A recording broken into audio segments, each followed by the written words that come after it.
On this episode, we run down a bunch of newly announced Echo devices, we chat about how Roku has some pop-up ads, and Microsoft is apparently making a foldable Android device.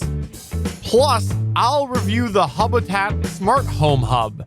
This and more in this week's show.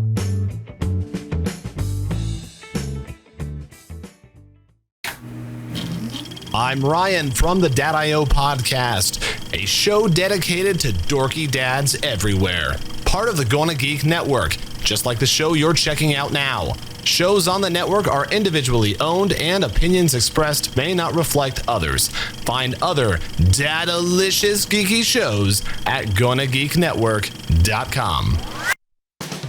This is the official GonnaGeek.com show. Each week, we run down the latest news and happenings in the world of geek. These are your hosts for the show, Steven, Chris, and SP. Welcome to an all-new episode of the official GonnaGeek.com show. This is episode 305. I am Steven John Drew, and I am pleased to say that Chris Farrell, the reigning champ of the GonnaGeek.com show, is here again this week. And I'm here to overly enunciate my words so no one can have any complaints about how I speak this evening. Hashtag solidarity.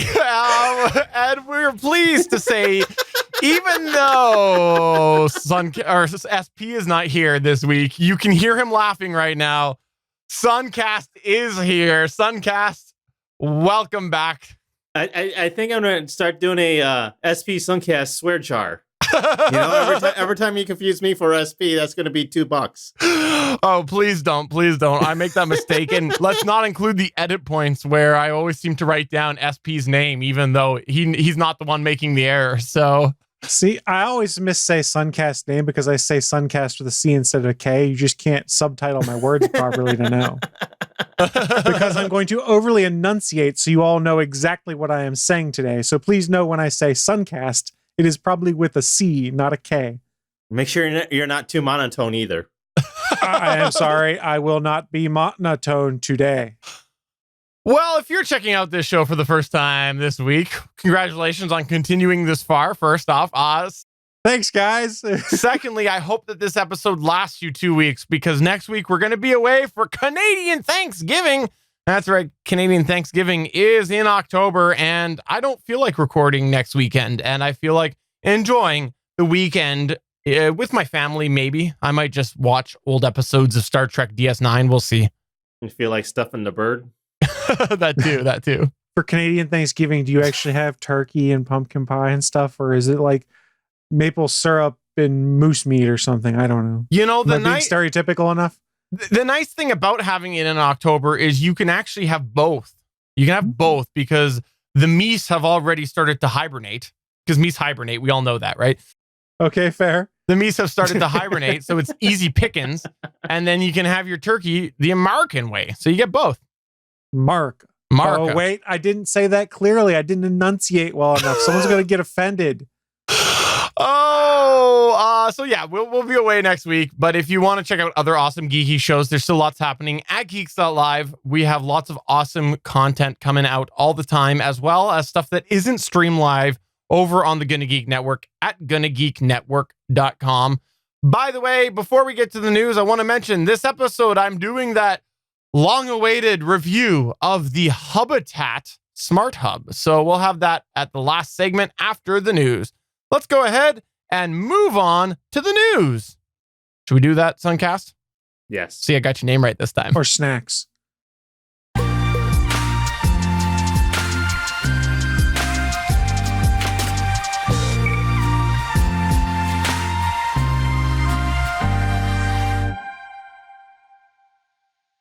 I am so excited to do this news, Sunkast. This is one that is a couple weeks old, but I'm glad we waited, okay? I'm super glad that we waited because you were one of the first ones to message me about this first news point. It's all about by the way, mute your smart devices before we continue. Let's go ahead and make sure you've had that warning because we're going to say a certain word many, many times. Are you muted? You better be muted because we're about to say Alexa. That's right. This is all about the new Alexa devices a couple weeks ago. Amazon did come out with their what seems to now be an annual release of a bunch of new smart devices. If you didn't know this, Alexa, which used to be just in a little desktop device, has long expanded. Yes, there's an app, but there's all sorts of other tech that now have Alexa built in, including things like microwaves. I think that was last year was the big, oh, there's a microwave. Why would you use that? But it's true.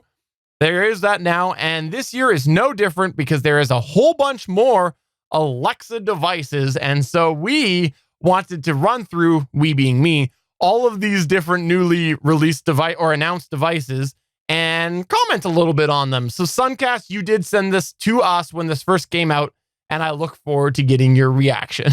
Okay. So let's go ahead and just run through some of these.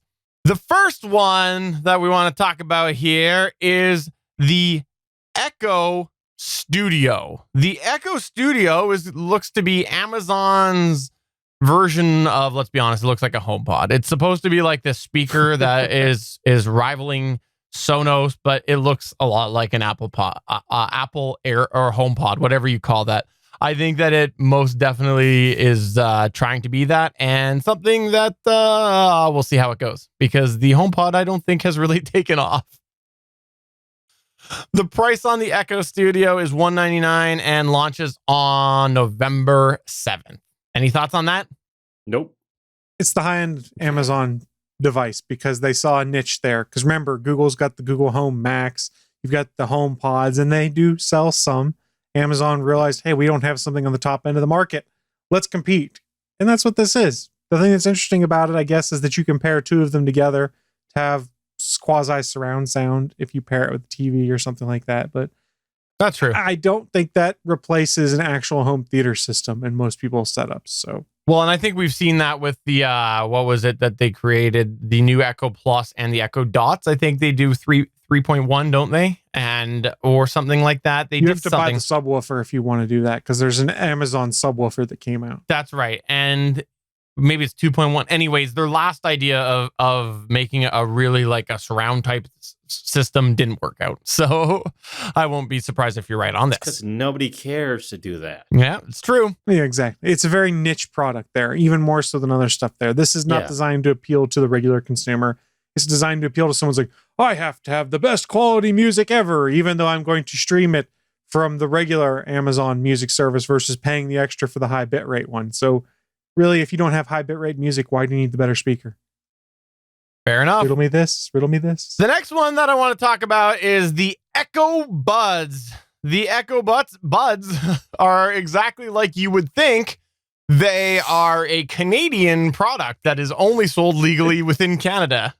And Washington State and Colorado. But you can't actually import them into the US because that's federal law. That's true. Well, doesn't that depend on the state now? Because technically you can cross into the Michigan from Canada. No, you can't because we actually we have warnings. We have warnings when we go to travel. Wow. We actually have warnings when we go to travel that you can't, because the border is federally controlled. So it's federally against the law to travel with your Echo Buds. But the Echo Buds that we're talking about are earbuds. They are earbuds, not the thing that Sunkast is talking about right now.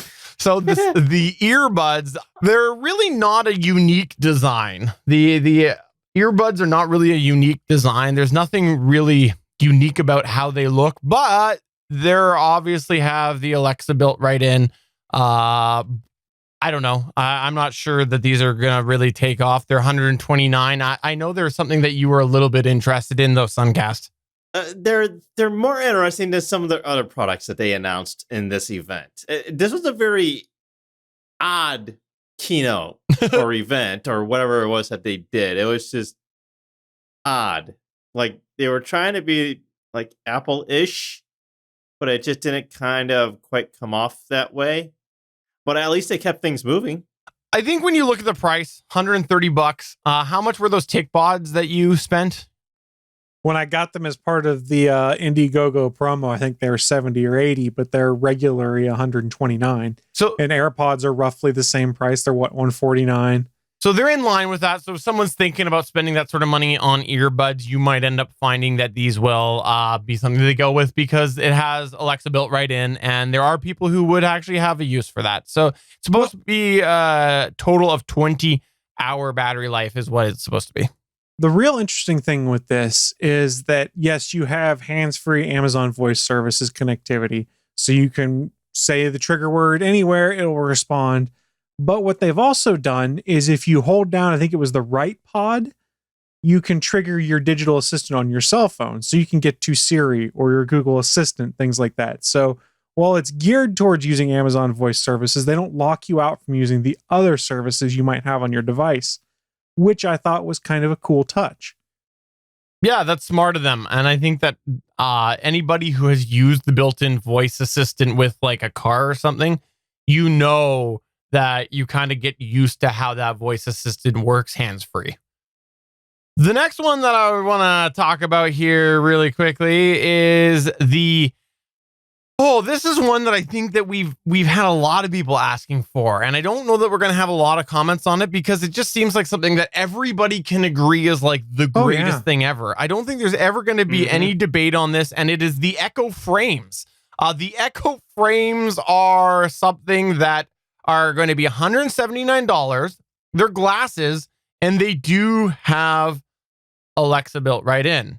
Now, you're saying to yourself, this is fantastic because they also probably have built-in cameras and built-in other things. And, you're definitely going to be able to do all sorts of things that you would with previous smart glasses, but they're just an assistant. But they're supposed to have, though, a built-in way to transmit the audio to you, correct? I think they use like bone conduction or whatever. Yeah. So everybody's not supposedly hearing what it's saying, which is kind of, I think, the neatest aspect of this. Putting aside all of my sarcasm there as they introduce these, I think that is where these could really be useful because of the fact that it's going to use that bone conduction or whatever. But $179, don't know that a lot of people are going to be really wanting to do this, considering there's also the expense of getting your lenses put into them.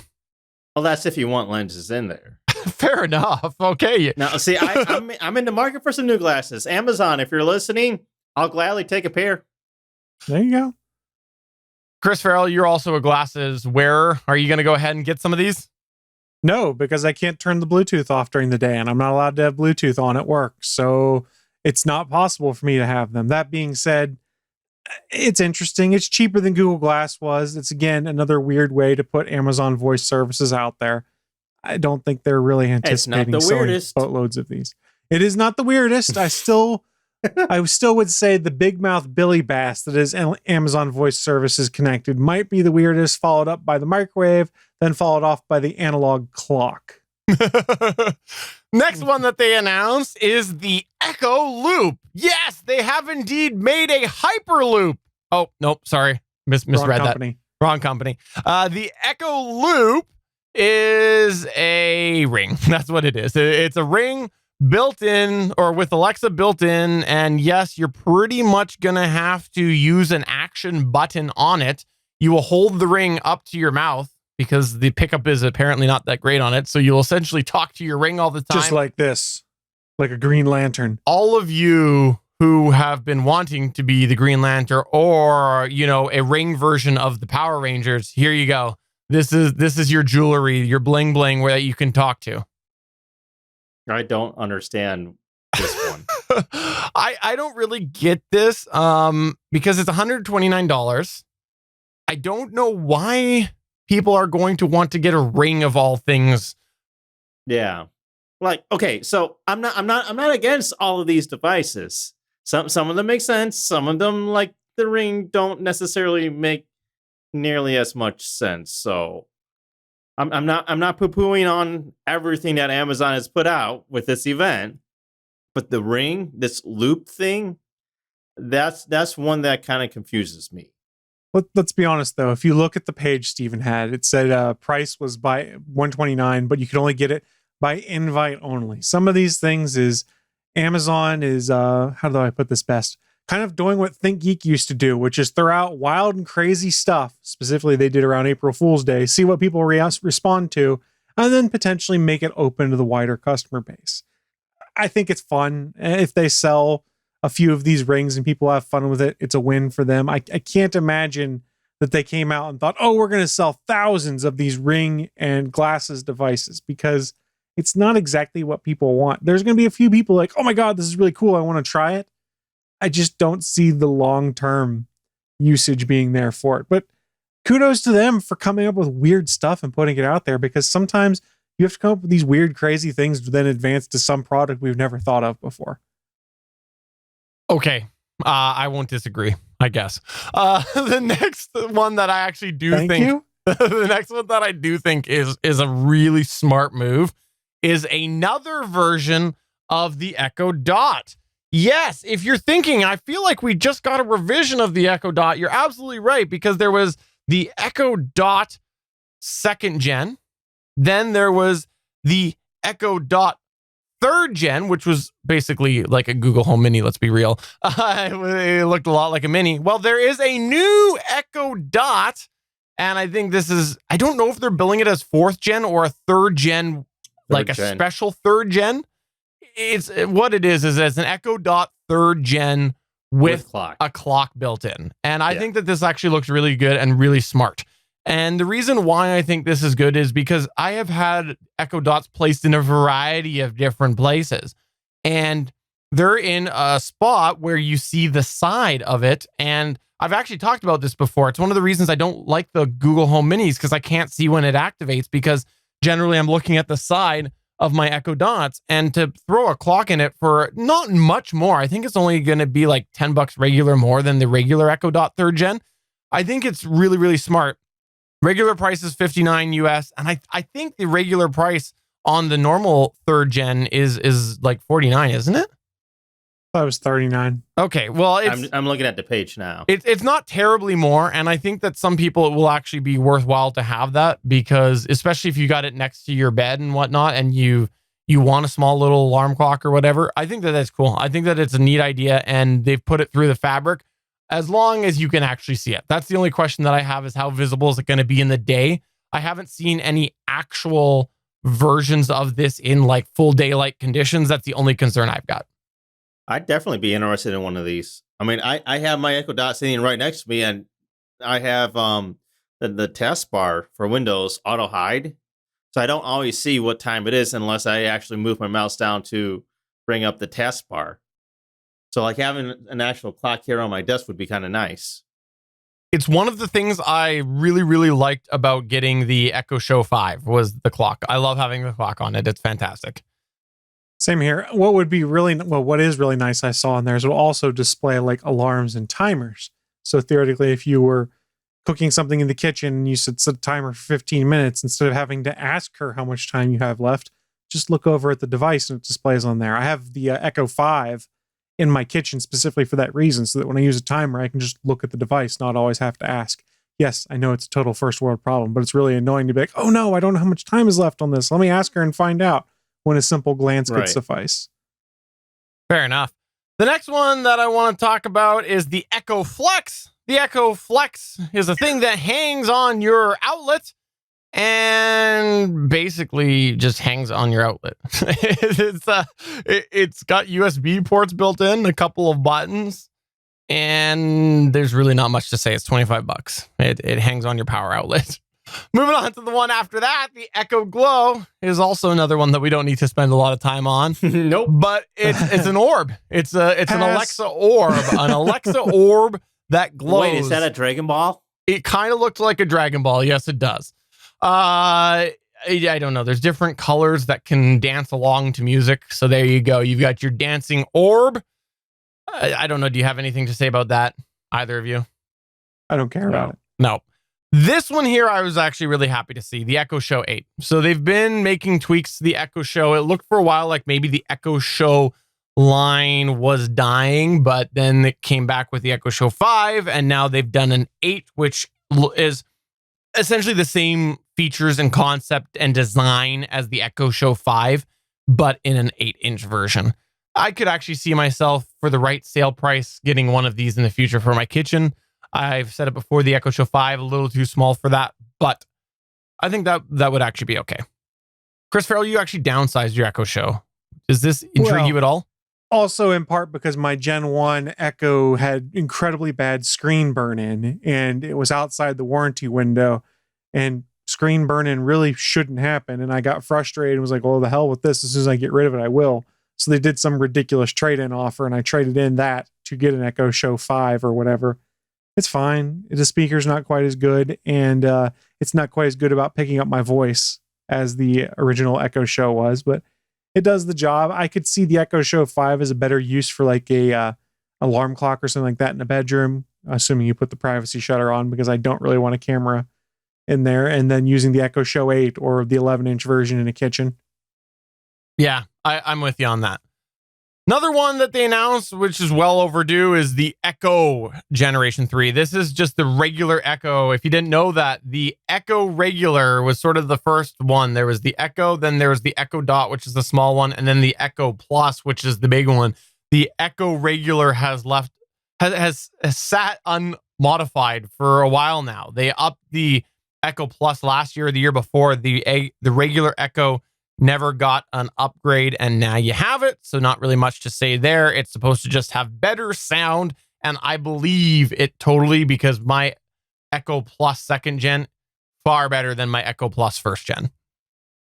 This one here, Sunkast, the Amazon Smart Oven. What do you think about this? There is another kitchen gadget. This is, I don't know. It's not a microwave. What is it? Is it a toaster oven? Smart oven is what they're calling it. It looks like a microwave.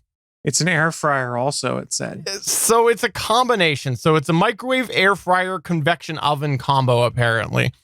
Essentially, this year's version of the Alexa microwave. That's what it comes down to. I really want them to do an Amazon smart house. That'd be awesome. Cool. That'd be awesome. This will be $250 American, and we look forward to having you come back on here, Sunkast, to review it. If Amazon gives him one, he'll review it. I guarantee it.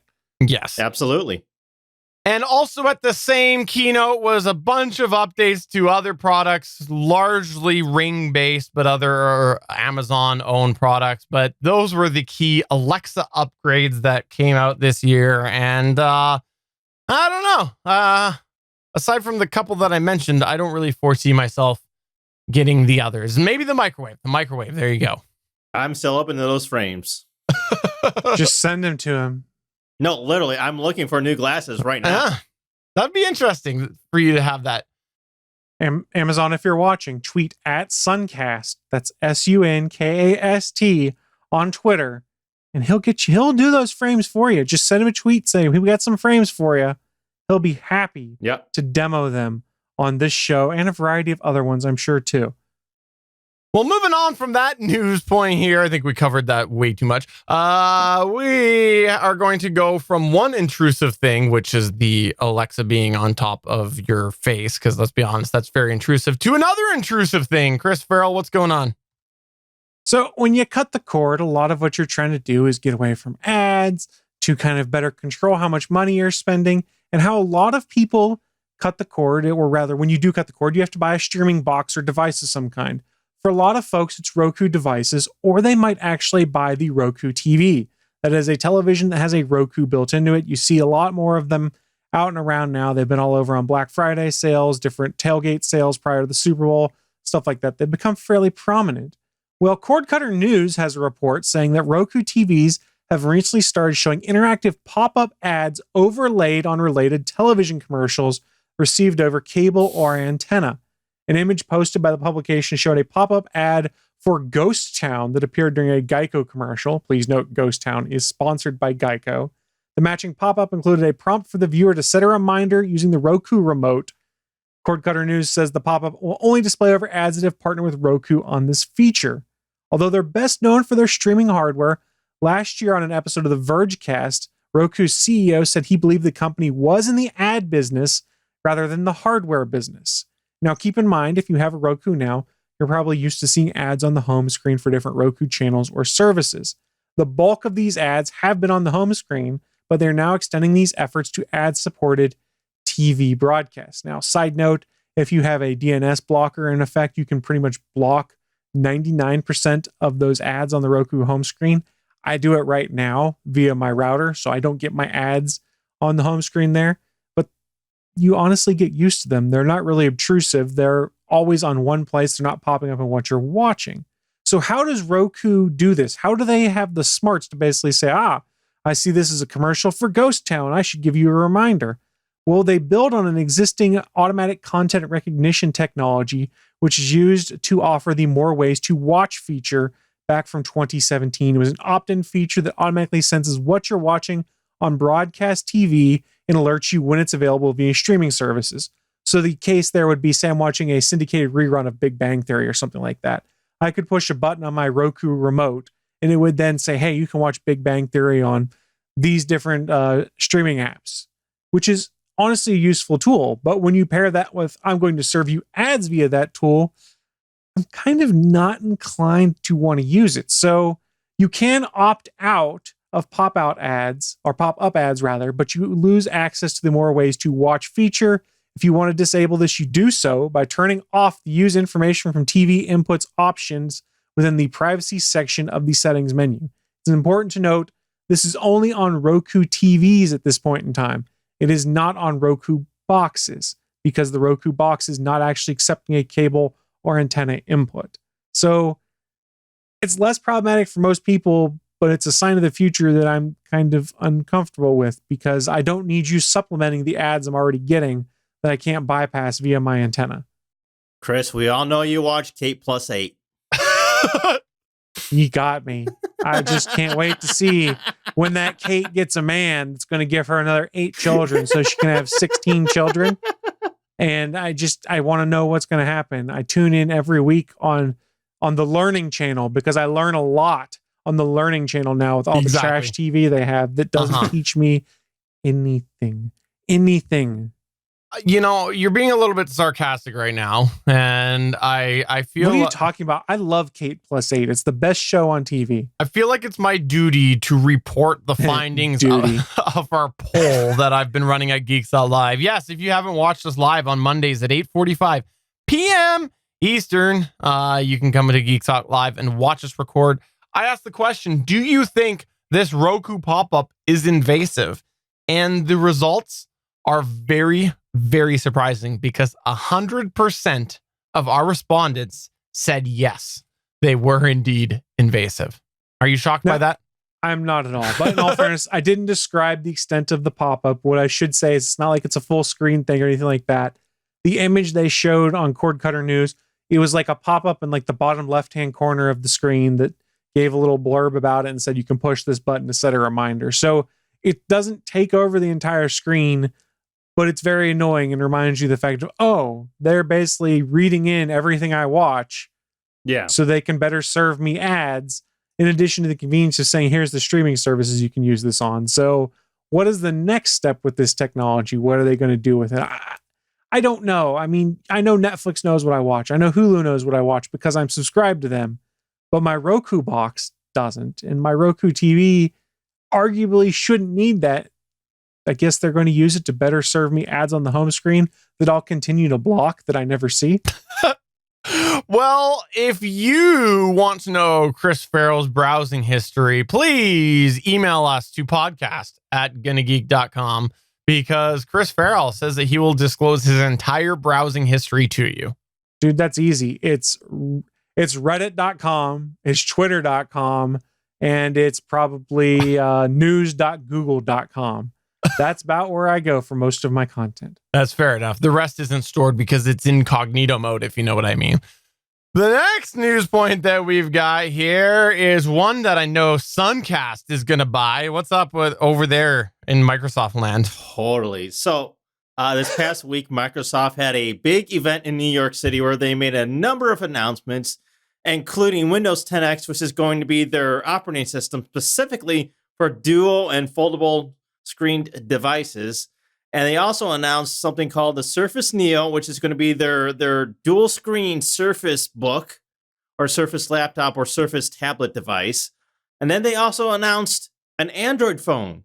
Yes, Microsoft is going to build and launch and sell an Android phone. Not only is it going to be an Android phone, it's going to be a foldable dual screen Android phone. It's called the Surface Duo.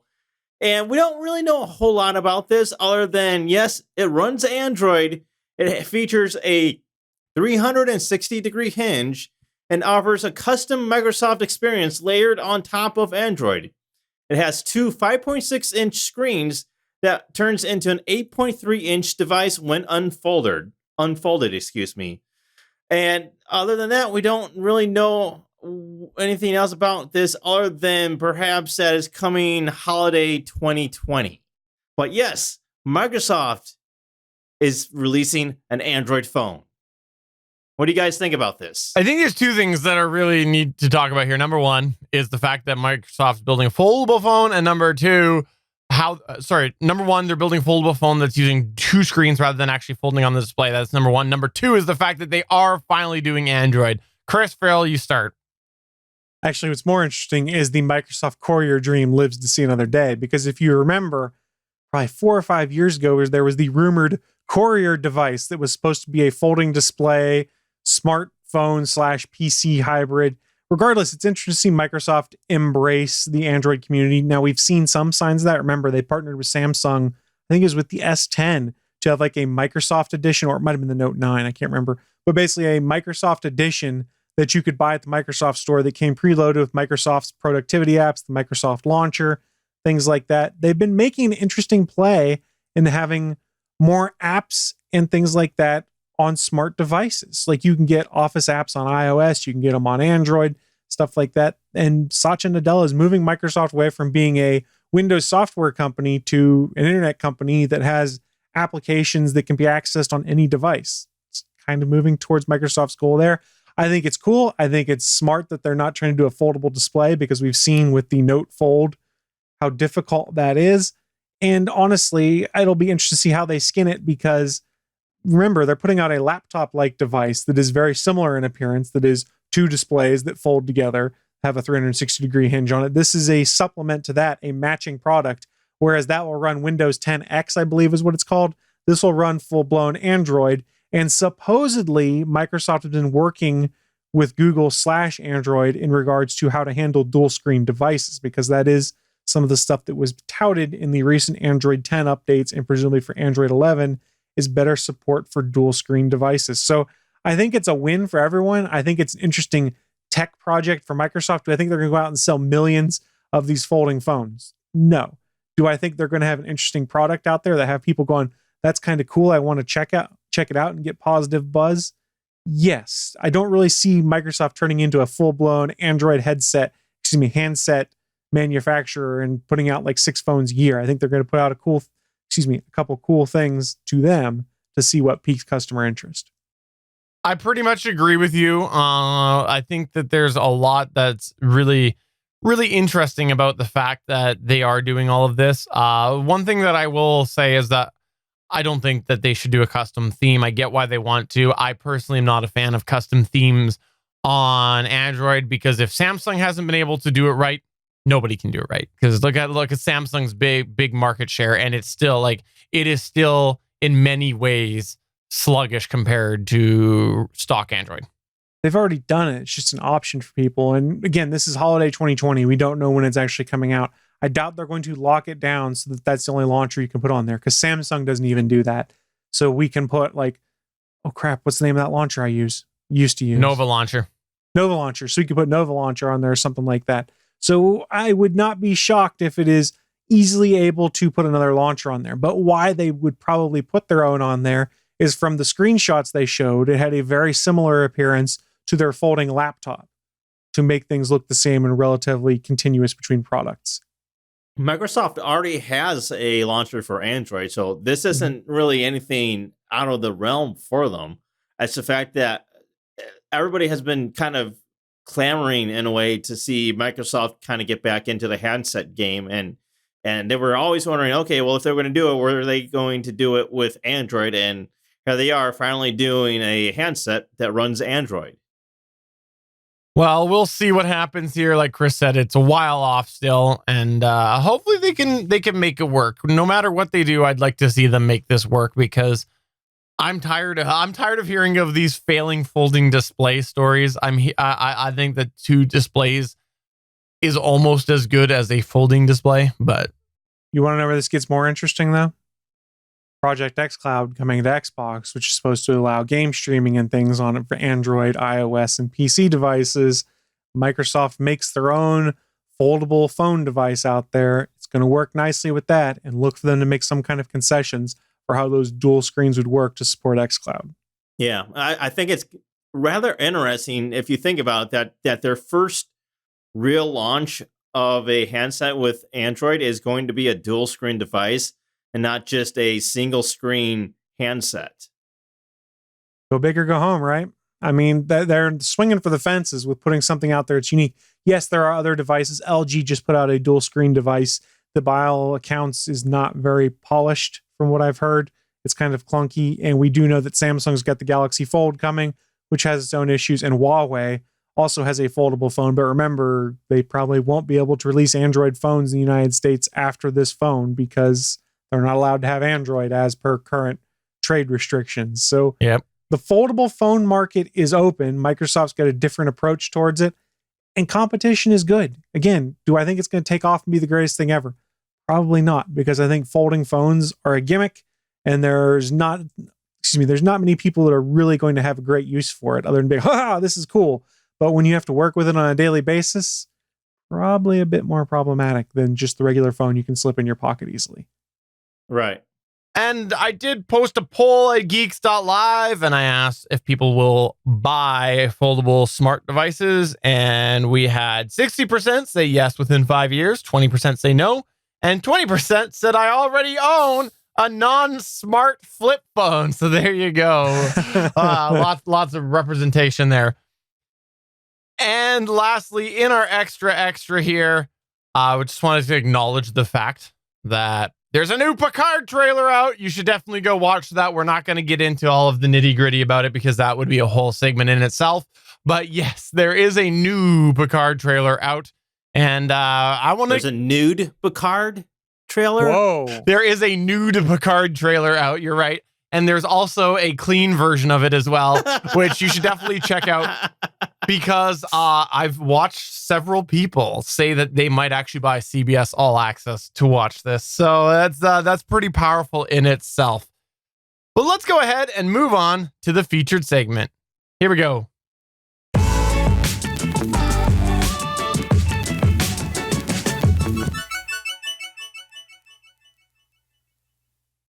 All right, Chris Farrell, I know you've been waiting for this one for a little bit. You and I are sort of... SP's joined us. I shouldn't exclude, but we're the ones that started in the smart home side of things here on the GonnaGeek.com show, and SP's been nicely catching up, I think, as well. But we've talked a little bit about this product before, and it is a Hubitat. Yes, I have been dabbling for a while since Chris Farrell got me hooked on smart home devices, and one of the ways that I built my smart home infrastructure was around the Wink Hub system. And I've mentioned this before on the show. Wink has been leaving a lot to be desired in the recent year. There's been a lot of reliability problems, a lot of outages, and a lot of lag as you try to use it. So for all intents and purposes, it's really not a great product in my opinion anymore. And because I built my whole system around a hub, I've been looking at some alternative ways to hub all of these devices, a new brain for my system, so to speak. And one of the ones that came up when I was looking at different options was one called Hubitat Elevation. You see what they did there? Hubitat Elevation. Isn't that funny, Chris? I see what they did there. It's a pun, which is, of course, the highest form of comedy, I'm told. So it's called a Hubitat Elevation. And one of the reasons why this one here really piqued my interest was the fact because they pride themselves on making it locally based. If you look a lot of the other smart hubs that are out there, they do rely heavily on a cloud or a online service. For example, you go out to your app, You send a command that goes to the cloud, and then that comes back down to the hub. With Hubitat, they really bill it as being locally controlled. So you're all staying local. If you have an internet outage, it's not a problem. If they have a service outage, because there's not a single company in the world that has never had a service outage, you still go. You're still good with the Hubitat. Now, one of the things that is also really interesting about this idea is the fact that the app itself is also set to be locally controlled. So you're not doing that thing where the app is talking up to this cloud and then coming back down. So that's also a localized service of the Hubitat. Before I actually get into the key part of the review, I do want to disclose right now the Hubitat was sent for me for review, and I think you'll see that I am going to be very transparent in my review as I go through this, and I will keep it honest. And again, I think you will see that as I go through this. But before we get to that, the Hubitat itself, it has two radios in it, a Z-Wave radio and a Zigbee radio. That is the key part of the hub. Some of these other hubs that are out there have other radios built in. The Hubitat is really focused on just keeping those two radios. Chris Farrell, I know that your system doesn't use Bluetooth or anything like that either, does it? It's just Zigbee and Z-Wave. I think it's Zigbee and Z-Wave, but it has the potential to do Bluetooth, or I could be confusing it with the SmartThings hub that I'm still waiting to transition everything over to. Yeah, so overall, the Hubitat has focused on these two, plus some other connecting abilities like you see with other hubs out there. Let's talk briefly about the setup process. Over the years, I've set up a few different smart products and a couple different hubs. And quite honestly, this was in line with those. Basic concept is there. You hit a website. The website helps walk you through the setup. You go through, you give it information like a password, and you go through the initial setup. It's all pretty straightforward there for the actual hub process. Now, where Hubitat was different to me was that I actually had to use a specific website admin that is clearly made for a website admin. There was not an app option. You had to go through and actually use the web admin. A lot of them will offer the possibility of a desktop setup, but the Hubitat, you had to use the desktop setup. Now, I want to note this in one specific reason is the fact that honestly, the setup website isn't that mobile friendly. So if you are trying to do this from a device, a smart device, you might find that it's not the easiest to navigate because it really is meant for a desktop control. So maybe try to get your laptop out if you don't use it very often, or a desktop computer, because it really was meant for that. Now, the initial landing and the initial setup of the hub was very much in line with a lot of the other things that I have set up with smart devices before. Now, one thing I do want to note about the way that this is set up is the web admin is something that you're actually hitting the IP address directly. But if you're not sure what IP address is taken once you've plugged it in, there is a actual cloud-based, essentially web app that you go to. So you go to their website, and then within there, there's like a find hubs. And then because it's a web app, it just goes and searches your network and finds you and then redirects you over. So it works pretty well there. Now, in a moment, I'm going to talk about my full pros and cons list of the Hubitat. But before I get there, I want to actually talk briefly about a bit of a con, or something that you're going to hear me mention quite regularly through this review. And it's the fact that overall, the interface that you see on the Hubitat is not user-friendly. There's a certain aspect of it that's familiar if you're technical, but for an average Joe or an average Jane, it's not the most user-friendly. And I want to mention this right now because although the initial hub setup was straightforward, the actual setup of the individual devices left a lot of questions in my mind as I went through it. Because traditionally, a lot of these hubs, they walk you through. If you go to pair a light bulb, it walks you through. It gives you individual steps of how to do that. It's sort of a guide to get you to get into the programming mode so you know as you go through, you're doing the right thing. Hubitat, not so much. There's a simple button that says Discover Zigbee and Z-Wave devices. You push that, and it's up to you to put the other ones in learning mode. So if you don't know how to do that, you kind of got to Google a little bit, how do I put these into learning mode? As opposed to some of the other ones that I've had where they do walk you through straightforward. This is how you reset your bulb or whatever. So it's definitely something that I think is worth mentioning because in the setup process, that left me wondering as I went through, am I missing a step? Is there something else I'm supposed to do here? Luckily, I knew how to set them up. But it definitely left me wondering for a minute there the first time, have I done this right? Second time, because I've already had the experience, I felt a little more comfortable, but it was something that left me scratching my head the first time. Now, through my time owning the Hubitat, I've had both Zigbee and Z-Wave devices on there, and I've never had an issue pairing them. So it did work, but I just had to sort of cross my fingers that it was working until it actually went through and showed up in my devices. Fingers crossed and pray, right? Exactly. Now let's move on to some likes here. What did I like about the Hubitat? Let's start off with the flagship feature, the localized aspect of it. I love this. I think that it is very, very, very much what they say. It runs local, and you see this for a few different ways. The first being that it's very responsive. I push that button and bam, I see the device turn on, or if it's a switch, you know, I in another room, I hear it turn on. It's very quick. It's by far the fastest response out of any of the hubs that I've tried over the years of being in smart home tech. So that's definitely a nice feature. You're not sitting there waiting around like I was with the Wink hubs, especially towards the end. But it was very, very fast to respond as well. Never had an outage because it's locally on there. I've never, through my few months of testing it here, run into an issue where the service isn't working or there's a big lag, but that's all because of the fact that it is running local. I think that's a big pro too. It's a huge pro, absolutely. And that's their selling point. That's why I want to address it first in my pro section here, because a lot of people have started to get burned by some of this as some of these cloud infrastructures get taxed more people get into it. It's something that I think you see the servers having trouble sometimes. And so when it's local and it's just you talking to one device, only controlling your stuff, who cares about the rest of the world because you're just talking to your own device? It definitely seems to work as it's built to work.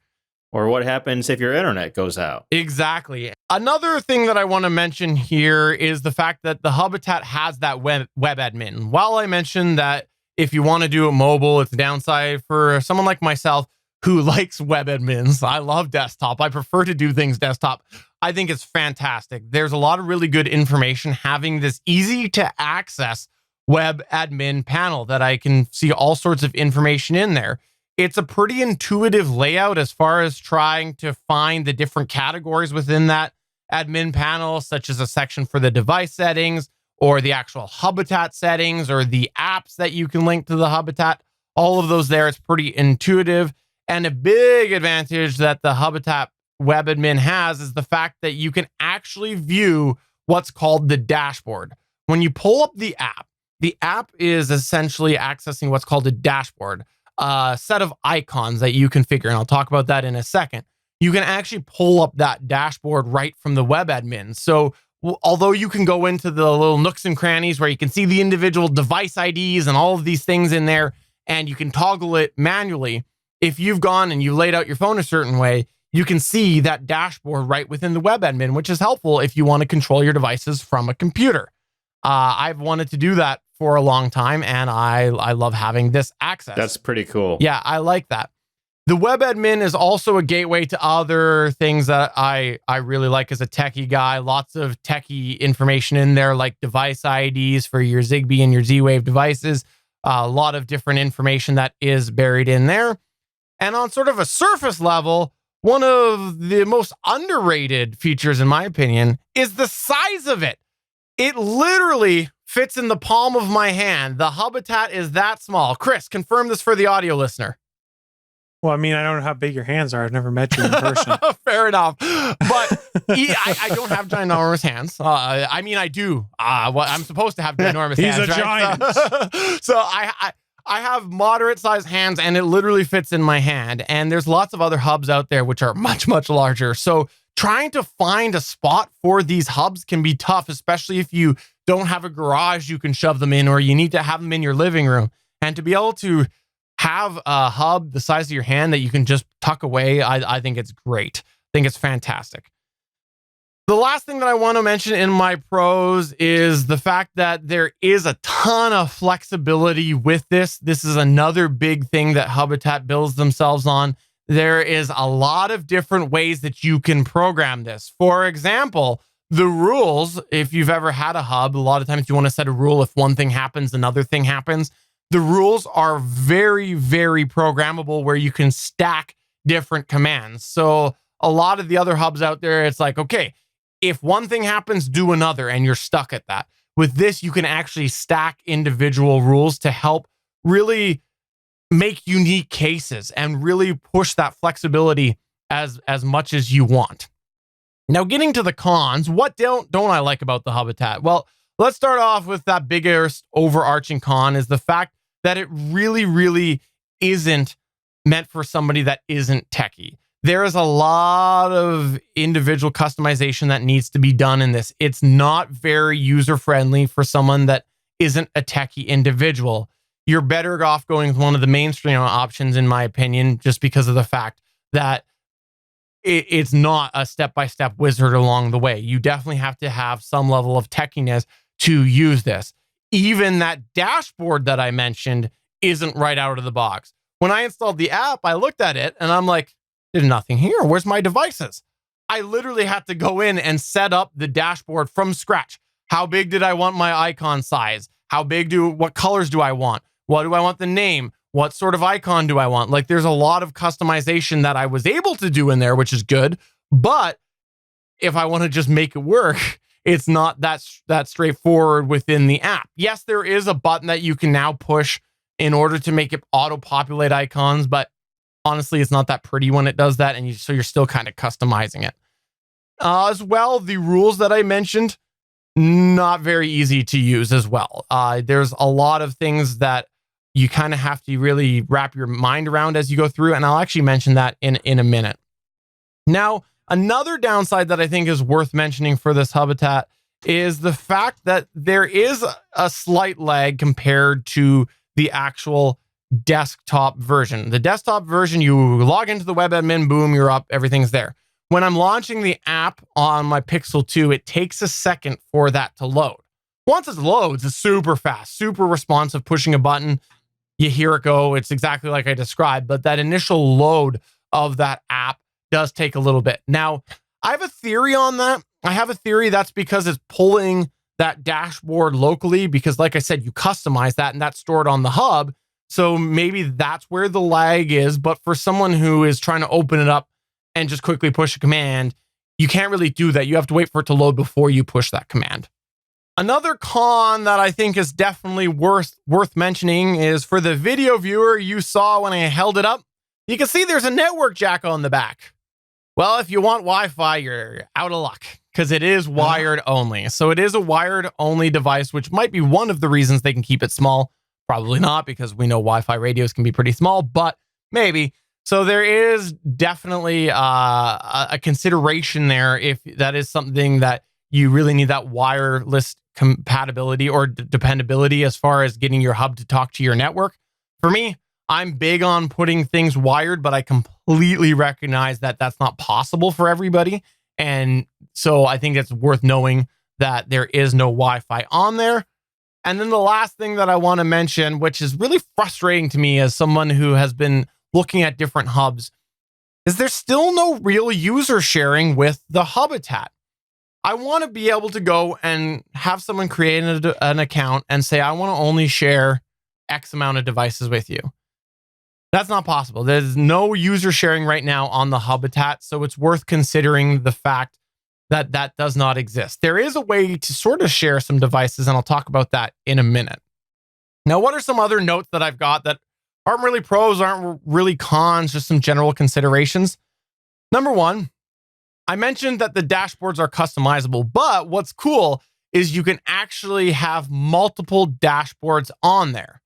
Now, for me, I might actually have a use for that, but for the average person, they might only want one dashboard. So that's why I didn't really put it as a pros, because I don't think that it's really a selling feature, but it's something that somebody might use where you could have a variety of different layouts of these icons. Now, one of the things that is interesting about that, and this is where I was saying you might be able to share that, is there's actually two different ways to access that dashboard. When you go and you set it up and you're in the web admin, you see two links. One link is to the local dashboard. So you click that and you see it opens up the IP address and takes you right to that dashboard. The second is a cloud link. Now that cloud link, while you can put a password on there, you can actually give that to somebody. So they can actually just go, and if I wanted to, I could give you my link to this cloud dashboard, and you would actually see that. You probably already have hacked it, right? So you could possibly share that with somebody that way. Now, that's not really great from an app perspective because it won't really tie into the app, but you could do it that way. So again, I wanted to mention that. Another thing that I want to mention that I can't really say that I've ventured too much into, but there is apparently a ton of flexibility with the Hubitat. If you go to the Hubitat community, you will see there is a ton of creativity that people are posting about ways that they're using this high flexibility of the Hubitat to do different things. The way that you can stack multiple if statements, so to speak, and whatnot. I like to tinker. I haven't had a chance to really tinker too much with what could be done with this because, to be honest, we're just getting off of summer and I got other things to do than sit in front of my computer trying all of these different things. But I'm looking forward to looking into this a little bit more because I think that there is a lot of potential having this flexibility and this customization. And it's something that as we go into those winter months, I think that I might find myself going and really trying to stack some of these commands and the programming. It actually, although it's not really user friendly, it reminds me as someone who has done coding, a lot of different coding where you have if statements, you have else statements, you have else if statements. So there's a lot of familiarity to someone like myself who has done coding.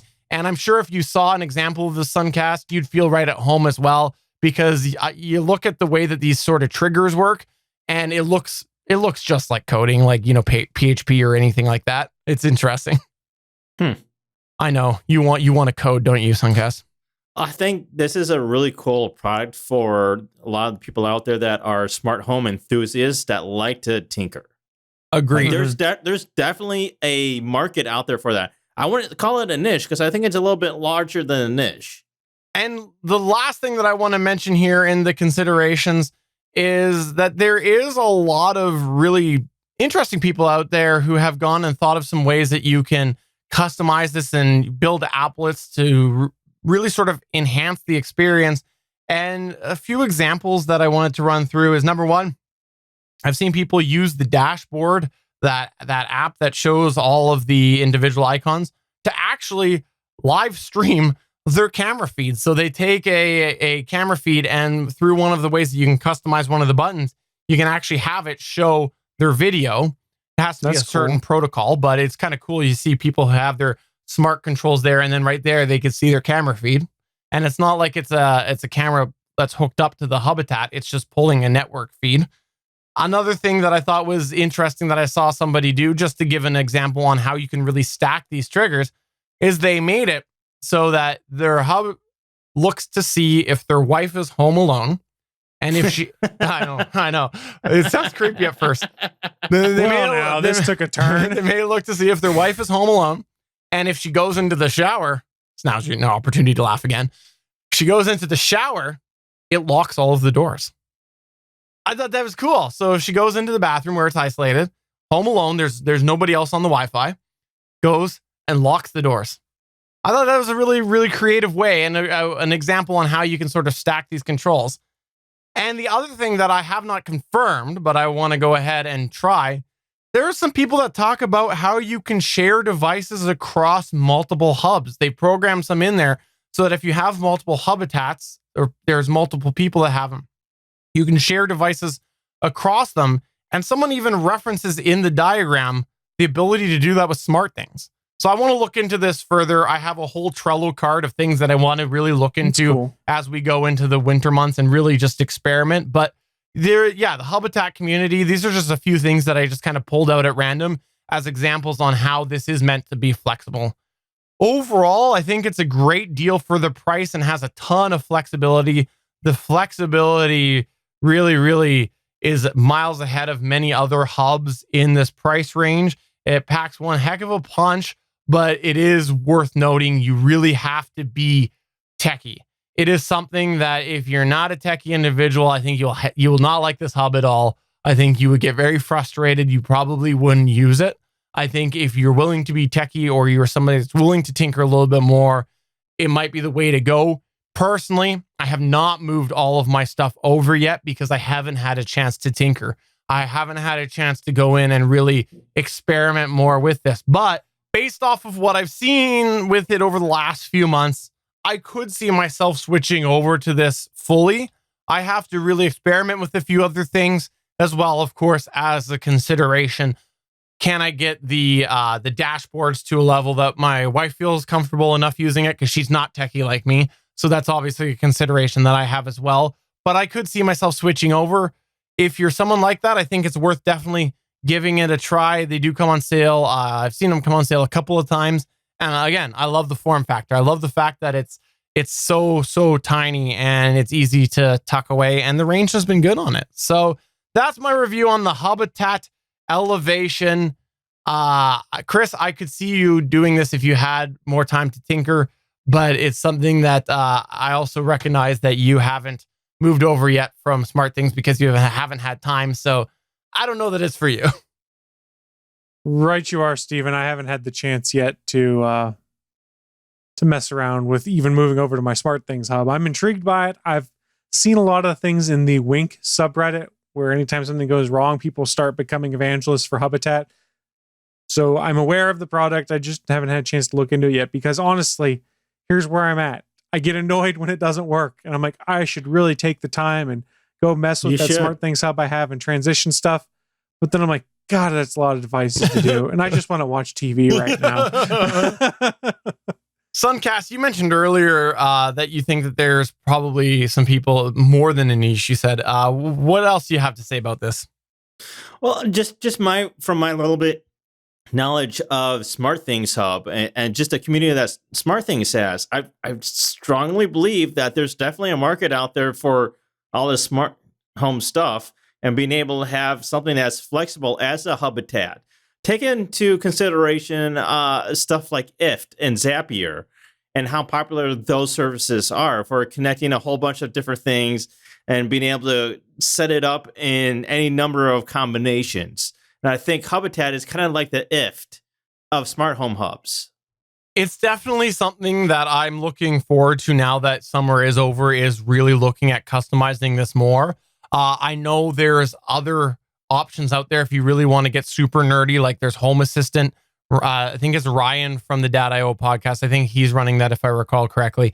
And I think that there are other nerdy options out there as well, but I've already got a Hubitat and I'm curious because then I don't have to run something on another piece of device. I've got a dedicated piece of hardware for it. So I'm looking forward to really trying that flexibility and reporting back here on the Gonna Geek show. If you have any questions about it, let me know. I'd be happy to answer them. But that's going to take us to the end of the show. Before we wrap up, Sunkast, thank you very much for coming on here. I greatly appreciate you doing that, as well for reminding me throughout many times, both during the show, before the show, and during our different edit points that the final version doesn't see, to enunciate. I very much appreciate that. Yes, you're welcome. Where can people find you if they want to creep you? You can follow me on Twitter at Sunkast. That's spelled Sunkast. And also over on the GFQ network. I produce a lot of shows over there. We've got What the Tech, which is our tech show with Paul Thurrott. If you like wrestling, that's really big right now. We've got Matt Men, which covers a lot of the WWE, NJPW, AEW, all that sort of stuff. You can go check that out at gfqnetwork.com. And you should also, by the way, one of the people who are behind GFQ Network is a guy named Andrew Zarian. Andrew Zarian, A-N-D-R-E-W. You wait on that. Z-A-R-I-A-N. You can find him on Twitter at Andrew Zarian, A-N-D-R-E-W-Z-A-R-I-A-N.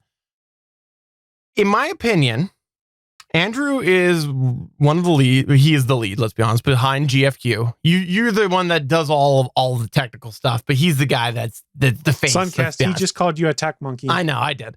But you'll go with me in a second here. You'll go with me and say on this. So Andrew's the one that puts up the money, right? Ish, sometimes. Okay. He's the one that makes the financial decisions about GFQ. Yes. Okay. And he's also one of the two hosts of What the Tech, right? Yes. Don't you think What the Tech would really benefit from you coming on to talk about the Alexa glasses? So he should buy you those Alexa glasses for you to review on What the Tech. So if anybody agrees with me, they can find Andrew on Twitter, like I just mentioned. And you should definitely tweet Andrew at Andrewzarian and tell him that he should buy Sunkast those glasses. I worry about him though. Hashtag get Sunkast glasses. You got to worry about somebody that takes and eats potatoes from a stranger on the subway. I saw that. That was strange. I mean, kudos to his adventurous spirit, I guess is the term I'm looking for here. I don't know. If he gets Sunkast glasses, we'll make him potatoes. We'll give more friendly strangers to send him potatoes. Chris, do you have anything that you want to plug or promote? I would just like to thank Stephen Johndrew for the great language lessons he gave me. I am now enunciating fully and properly and not slurring my words or sounding like I'm eating snacks or planning my next meal while I am podcasting. So thank you, Stephen Johndrew, for my language lessons that allow me to enunciate like a proper human being. I'm working on making sure that I don't get monotone a lot because sometimes I just can't contain it. Oh, I'm going to get hate mail. Send your hate mail to js@gonnageek.com. You got to also watch out not to over-enunciate. Oh, come on now. Now we're just being picky. You try and make me enunciate and not be a mush mouth, and now you're like, don't over-enunciate it, Chris. We don't want to understand too well what you are saying. Oh, there are so many inside jokes on this. It's not even funny. Not even funny. I'm throwing some serious shade. Send your hate mail to @TheChrisFarrell on Twitter. I'll take your hate mail. I don't care, because you know what I'm going to tell you to do with it? I don't know how this machine works. It's not working. It's not working. I think it's broken. On that note, for another episode of the official GonnaGeek.com show, episode 305, I'm Stephen Johndrew saying we might be away next week, but we are still more consistent than the Orville. I'm Sunkast, and I have an Echo Loop. Oh, wait. Does this mean I'm married to Alexa now? I'm Chris Farrell, and I seem to have broken my hand device here. Bye.